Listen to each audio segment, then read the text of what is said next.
आप सभी से नमस्कार। आप देख रहे हैं फरीदाबाद न्यूज। मैं धर्मेंद्र प्रताप सिंह। जेसीबी कंपनी के 3 कर्मचारियों की सड़क दुर्घटना में दुखद मौत हो गई है। ये कर्मचारी अर्टिगा कार में कंपनी से बाहर निकल रहे थे और दूसरी तरफ से कार आ रही थी MG हेक्टर, उसने तेज टक्कर मारी है। दोनों गाड़ियां डैमेज हो गई हैं और अर्टिगा गाड़ी में सवार तीनों कर्मचारियों की वहीं पर ऑन द स्पॉट मौत हो गई है। और ऐसी सूचना मिली है जो MG हेक्टर गाड़ी में सवार थे वे भी सीरियस हैं। तो सबसे पहले ये गाड़ियां दिखा देंगे, उसके बाद ये देखिए कई सौ लोग यहाँ पर पहुंचे हुए हैं न्याय मांगने के लिए।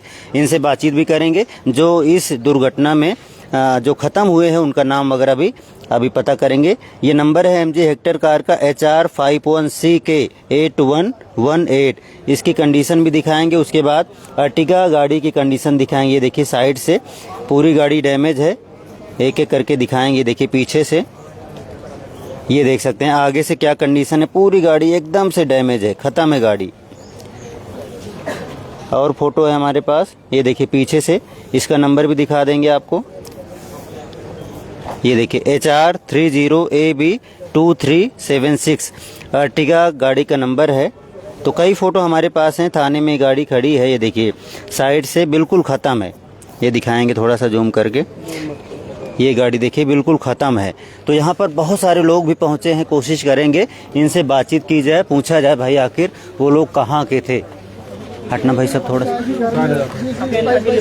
बातचीत करेंगे। देखिए बहुत सारे लोग यहाँ पर पहुँचे तो हैं, लेकिन हमें पता नहीं वो लोग कहाँ के हैं। भैया नमस्कार। नमस्कार जी। अच्छा, आप सब उसी केस में आए हैं जो अभी दुर्घटना हुई है, 3 लोग खत्म हो गए? हाँ, जो 2 बजे आज सवेरे जो 2 बजे दुर्घटना घटी है उसी में हम आए हुए हैं। अच्छा, जिसमें 3 लोग खत्म हो गए। 3 बच्चे जो है, लोग क्या बच्चे हैं, 22 और 23 साल से ज्यादा नहीं है, कोई युवा है। और ये जो हादसा हुआ है ये कंपनी की भी लापरवाही की वजह से है। अच्छा। जब गेट से गाड़ी निकल रही है तो गेट पे कम से कम गेटमैन होना चाहिए। किसी को होना चाहिए। कोई गेटमैन नहीं था वहाँ पर, ना कोई स्पीड ब्रेकर है। और दूसरी साइड से गाड़ी आई और उसने सीधी टक्कर मारी। 3 जो है बच्चे जो आज इस दुनिया में नहीं है। अच्छा, उनके नाम क्या है बताएंगे? नाम है, एक का तो हर्षित है, दीपांशु, और दीपांशु हमारे बच्चे का दीपांशु है। हाँ, त्रिवेंद्रम। और तीसरे दीपांशु कहाँ का है? दीपांशु भंगूरी से है। भंगूरी से। और त्रिवेंद्रम वो पलवल से। और एक और बंचारी से। बंचारी से कौन है? मनीष बंचारी से। अच्छा, ये 3 लोग हैं, मनीष, त्रिवेंद्रम, दीपांशु। इनकी दुखद मौत हुई है। इनकी उम्र कह रहे हैं 22 साल। 22 और 23 के बीच है सर। त्रिवेंद्र नाम बता रहे हैं, त्रिवेंद्र। इनकी उम्र जो है 22 से 25 साल के आसपास ही बता रहे हैं। 22 और 23 के बीच है। अच्छा, कितने दिन से काम कर रहे हैं जैसे भी? ये कई वर्षों से यहाँ पर कंपनी में 1.5-2 साल से, कोई 1.5 से, कोई 2 से, कोई 3 से है। 3 लोग ही सवार थे और भी थे अर्टिगा? ये 4 थे। एक बच गया है। एक अभी वो सीरियस है हॉस्पिटल। हाँ, वो अभी। और जो MG हेक्टर गाड़ी थी जिसने मारा था वहाँ, उसमें जो चला रहे तो वो भी कह रहे हैं सीरियस नहीं, वो भी सीरियस है। बताइए तेज दुर्घटना और 2 लड़कियां घटना, उनकी भी मौत होगी शायद, बता रहे हैं कि कंफर्म नहीं है हम इस बारे में। लेकिन बताइए कि शायद उसमें जो ड्राइवर था उसकी भी डेथ हो चुकी है। क्योंकि दोनों गाड़ियों की हालत देखकर ही लग रहा है कि दुर्घटना बहुत ही जोरदार थी। इसी वजह से कह रहे हैं 3 तो खत्म हो गए, एक सीरियस है और जो दूसरी गाड़ी है उसमें बैठे लोग भी सीरियस है और एक ही खत्म हो गया ऐसा कह रहे हैं, लेकिन अभी कंफर्मेशन नहीं मिली है। तो आप लोग क्या कंपनी से कोई मदद चाहते हैं? कंपनी से मदद चाहते हैं कि जो 3 घरों में जो बच्चे थे, जो कमाने वाले बच्चे थे, उन घरों में तो ये समझो उनका कोई साधन ही नहीं रहा। तो हम ये चाहते हैं कि कंपनी इन बच्चों के परिवार से, चाहे वो भाई है या कोई और उनका जो रिलेटिव में वाइफ है, कोई भी है, जो भी है, उन्हें नौकरी कंपनी में कम से कम दी जाए। हमें यहाँ पर 4-5 घंटे हो गए हैं। अभी कंपनी की तरफ से यहाँ पर कोई भी आदमी ये नहीं है, कोई ना है, यूनियन भी नहीं है, ऑफिसर नहीं आया, कोई भी नहीं आया। धर्मेंद्र भैया, ये जो एक्सीडेंट हुआ है ना, कंपनी की लापरवाही से हुआ है साफ। इसमें ही परसों एक और एक्सीडेंट हुआ है इसमें, वीरवार को। ये चौक बहुत खतरनाक है। वहाँ पे ना तो कोई कंपनी का गार्ड खड़ा रहता है, ना कोई सिक्योरिटी है। वहाँ पे छुट्टी के टाइम पे 3 शिफ्ट होती है इनकी। वहाँ पे गार्ड खड़ा होना चाहिए, निकलवाना चाहिए, कोई ब्रेकर होना चाहिए, कुछ भी नहीं है वहाँ पे। तो ये लोग सारे तीनों गांव से आए हुए हैं। अभी तक कंपनी की तरफ से कोई मुखिया, कोई HR, कोई नहीं आया है यहाँ पे। कोई बच्चों को वो कह रहे हैं हम पॉलिसी देखेंगे। ये 20-20 साल से HR लगे हुए हैं, अभी ये कह रहे हैं पॉलिसी देखेंगे। इन्हें पॉलिसी नहीं पता कंपनी की क्या है। बात करते हैं तो कहते हैं कि हम बाद में बताएंगे आपको। अच्छा, बाद में क्या बताएंगे? जब ये पोस्टमार्टम हो जाएगा फिर बाद में हमें कंपनी में नहीं घुसने देंगे। देखो, जब तक कंपनी की तरफ से हमें रिटर्न में आश्वासन नहीं मिलेगा, हमें बच्चे के परिवार से तीनों बच्चों के, ये नहीं, तीनों बच्चों के परिवार से कम एक नौकरी हमें चाहिए, और उसका अगर हमें रिटर्न में देंगे तो तब हम पोस्टमार्टम कराएंगे, उससे पहले हम पोस्टमार्टम नहीं करने देंगे। परमानेंट नौकरी चाहिए हम बच्चों के लिए, हमें ये हमारी बच्चे कंपनी के लिए मांग है, सबकी मांग है, तीनों परिवार रात में अपने घर छोड़ के आ रहे हैं, कंपनी के लिए ही तो आ रहे हैं भाई। वो पैसे के लिए ठीक है, पर कंपनी के लिए भी तो काम कर रहे हैं, कंपनी भी तो उनके ऊपर ही चल रही है। बिल्कुल सही बात। और उसके ऊपर सोचना बिल्कुल जी, कह रहे हैं कि तीनों लोगों के पीछे पूरा परिवार है भाई साहब, वही लोग कमाने वाले थे। एक्चुअली हमारे साथ अभी जो पूर्व प्रधान है कंपनी के, सुरेंद्र लाल जी, वो अभी आए हैं। हम उनसे भी निवेदन कर रहे हैं कि जी आप हमें, क्योंकि जो इन्हें पता है यूनियन की तरफ से वो चीज सारी हमें जानकारी नहीं है,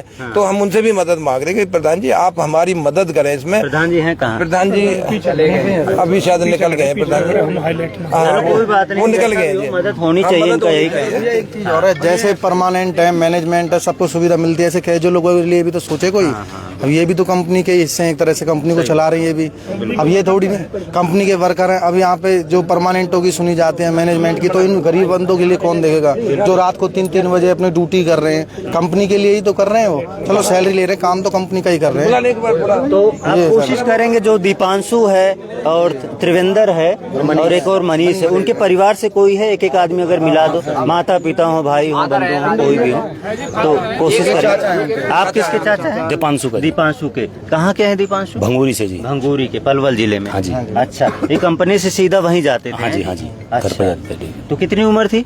22 साल की जी। 22 साल की थी। मैरिड है अनमैरिड? नहीं, अभी अभी शादी नहीं। चलो ठीक है, यही बात है। इनके पिताजी क्या नाम है? राजेंद्र जी। राजेंद्र जी। और कहाँ है भैया? त्रिवेंद्र के जो पिताजी पहले ही एक्सपायर हो गए हैं। एक्सपायर हो गए। क्या नाम है सर? मेरा नाम नवनीत है। क्या लगते हैं आपकी? सर मेरे भाई के लड़के हैं, मनीष। अच्छा, मनीष है। हाँ जी। मनीष कितनी उम्र थी? 22 साल की उम्र है। उसकी भी शादी नहीं रही? नहीं सर, कल लड़के देखने के लिए जाते थे। बहुत दुख। ये पहले हो गया। त्रिवेंद्र के ऐसा पिताजी पहले गुजर गए जी, उनके पिताजी नहीं है, बड़े वो ही थे कमाने वाले। 2 बच्चे हैं उनके, एक 4-5 महीने का, एक 2-2.5 साल का। अब घर में कोई सहारा नहीं है उनके पास, जिससे परिवार का गुजारा कोई सहारा नहीं है। सही बात है, बिल्कुल जी। हमारा भाई जी अकेला है बिल्कुल, और कोई भी नहीं है उसका, एक ही लड़का है बस। बिल्कुल जी, बिल्कुल एक ही लड़का है, कोई सहारा नहीं है। तीनों लोग ऐसे हैं कि कमाने वाले यही हैं और इनके पीछे पूरा परिवार है। आप लोग देख रहे हैं, ये कौन है? दीपांशु की फोटो है। अच्छा, दिखा दो भाई, ये दिखा दो, थोड़ा जूम कर रहे हैं। दीपांशु है, और मनीष की फोटो वगैरह दिखा दो तो भी आ जाएगा रिकॉर्ड में। तो ये तीनों गांव से लोग आ गए हैं, हजारों लोग ये जमा होते जा रहे हैं और सबकी यही मांग है। थोड़ा घुमा के दिखाओ कितने लोग यहाँ पर हैं। त्रिवेंद्र की फोटो दिखाओ भाई। हाँ, ये देखिए भाई, युवा है, लड़का है, 20-22 साल का ही है और खत्म हो गया। ये भी फोटो है त्रिवेंद्र की। दीपांशु की भी फोटो होगी तो अगर दिखा दीजिए। हाँ, कहाँ है दीपांशु की फोटो? अच्छा, ये कौन से हैं? ये त्रिवेंद्र। अच्छा, दीपांशु की नहीं दिखी, दिखा सबसे पहले दिखा दी। ये कौन है? आप शुरू में नहीं दिखाई। दीपांशु दिखाओ भाई। ये पर्पल वाला। हाँ, ये वाला ब्लैक दीपांशु हैं, इनकी भी फोटो आप लोग देख सकते हैं। आप इन सब का यही कहना भाई, मदद होनी चाहिए भाई कंपनी की तरफ से। मनीष है। अच्छा, ये घायल होने के बाद है ना? हाँ, चलो ठीक है। हाँ हाँ, बताइए भैया, क्या कहाँ से हैं आप? मैं बंजारी से हूँ। हाँ, क्या कहना चाहते हैं इस मामले में? मैं ये कहना चाहता हूँ, मनीष मेरे भाई का लड़का है। कंपनी की इतनी लापरवाही है, सुबह 2 बजे का एक्सीडेंट हुआ है। कंपनी का ना तो मैनेजमेंट इधर आई है, ना HR डिपार्टमेंट आया, ना प्रधान लेवल का कोई भी बंदा इधर नहीं आया। अपने सिक्योरिटी के जो कर्मचारी हैं उनके द्वारा पानी पेप्सी पिलाए जा रहे हैं। मेरा उनसे ये सवाल है, अगर उनके साथ ऐसा हादसा हो जाता उनके परिवार से, ये तो हमारे लड़के अनमेरिड थे, उनका अगर बुजुर्ग आदमी भी कोई एक्सपायर हो जाता उनके घर से, क्या वो उनको पानी अच्छा लगेगा? क्या वो चाय पी पाएंगे? बिल्कुल जी। तो मेरा प्रशासन से ये है कि हमारे साथ जो भी है, मतलब निष्पक्ष उससे किया जाए। ठीक है जी। 2 बच्चे हैं त्रिवेंद्र पे, तो ये बाकी वाले भी होशियार, सारी कमी कंपनी की है। सारी कमी कंपनी की है। ठीक है ना? ना तो वहाँ पे कोई ब्रेकर है, ना वहाँ पे कोई सिक्योरिटी का गार्ड है। ठीक है, ना कोई लाइट की कोई वो रेड लाइट का वो है।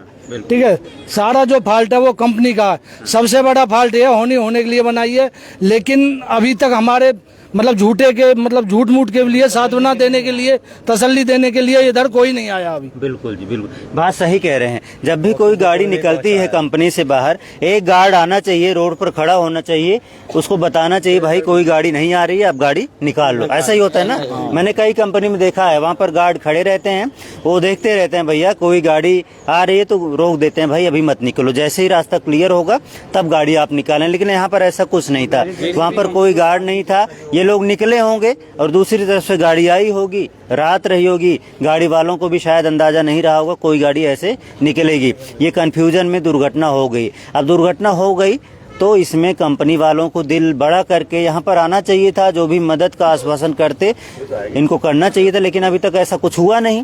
इन लोगों को लग रहा है भाई साहब शायद उनको इतना ज्यादा वो सीरियसली इस केस को नहीं ले रहे हैं। सही बात है, बिल्कुल सही बात। मुझे ये जवाब चाहिए, उनके साथ ऐसा हादसा हो जाता है क्या वो पानी पीएंगे, चाय पीएंगे, जो हमें जबरदस्ती ये हमें क्या लोभ दे रहे हो? अपना कोई भी अधिकारी अपना एक बंदा दे दो और मैं उसको चाहे क्या जो वो बोलेगा उसे खिला देंगे। बिल्कुल, अभी चाय ठंडा पानी अच्छा नहीं लग रहा, अभी मदद मिलनी चाहिए, इनका यही कहना है। क्यों कंपनी अगर अपनी गाड़ी प्रोवाइड करा रही है, केवल काम करने के लिए कर्मचारी को लेकर जा रही है, उनकी सुरक्षा की जिम्मेदारी किसकी है? ये भी तो कंपनी अदा करेगी। कंपनी इस चीज की जिम्मेदारी लेनी चाहिए। अगर हम गाड़ी भेज रहे हैं, आरटीओ गाड़ी अगर स्टाफ को लेने जा रही है तो उनको सही सलामत घर पे पहुंचाने की जिम्मेदारी भी कंपनी की ही होती है। बिल्कुल सही बात, सही ठीक है। बाकी अगर कंपनी को कर्मचारी अगर आके हमसे बात करता है तो हम शांतिपूर्वक बात भी करेंगे और हमें थोड़ा बहुत ऐसी मदद तो दी जाए, कम से कम इन परिवारों को आगे घर खर्चा चलाने के लिए कुछ ना कुछ मदद कंपनी की जिम्मेदारी बनती है वो दे हमें, अन्यथा हम यहाँ पोस्टमार्टम नहीं कराएंगे। सही बात है, इनका कहना है भैया कि पोस्टमार्टम तब तक नहीं हो पाएगा जब तक कोई बड़ा ऑफिसर यहाँ पर ना आ जाए और पूरी तरह से मदद का पोस्टमार्टम भी नहीं कराएंगे भैया, और उधर कंपनी पे जैसी होगी अपनी, चाहे हमें अपनी जान दे के कुछ भी करना पड़े, हम अपनी कोशिश करेंगे। अच्छा, वहाँ कंपनी के गेट पे जाके हम हंगामा करेंगे, उसके लिए चाहे हमें अपनी जान देनी पड़े। चलो देखो, बड़ी कंपनी है जेसीबी, काफी बड़ा नाम है, तो इनको भी बड़ा दिल करना चाहिए। अब मदद की जरूरत पड़ी है तो मदद करनी चाहिए, नहीं तो इनको यही लगेगा भैया सिर्फ नाम की ही कंपनी है। जब मुसीबत आई, 3 कर्मचारियों की सड़क दुर्घटना में दुखद मौत हुई, तब कंपनी ने साथ नहीं दिया। तो अब देखते हैं कंपनी वाले क्या कदम उठाते हैं। इन्होंने अपनी मांग रख दी है और इनका यही कहना है अगर उधर से मदद नहीं मिली, इधर पोस्टमार्टम नहीं होगा और उसके बाद कंपनी के गेट पर डेड बॉडी रखकर प्रोटेस्ट किया जाएगा, इनका ये कहना है। तो जेसीबी कंपनी आपने देखा होगा सेक्टर 58 में बड़ी कंपनी है, वहीं गेट से निकलते हुए ही ये दर्दनाक हादसा करीब 2 बजे रात में हुआ। देखते हैं जो भी होगा बताएंगे। फरीदाबाद न्यूज़ से धर्मेंद्र प्रताप सिंह, नमस्कार।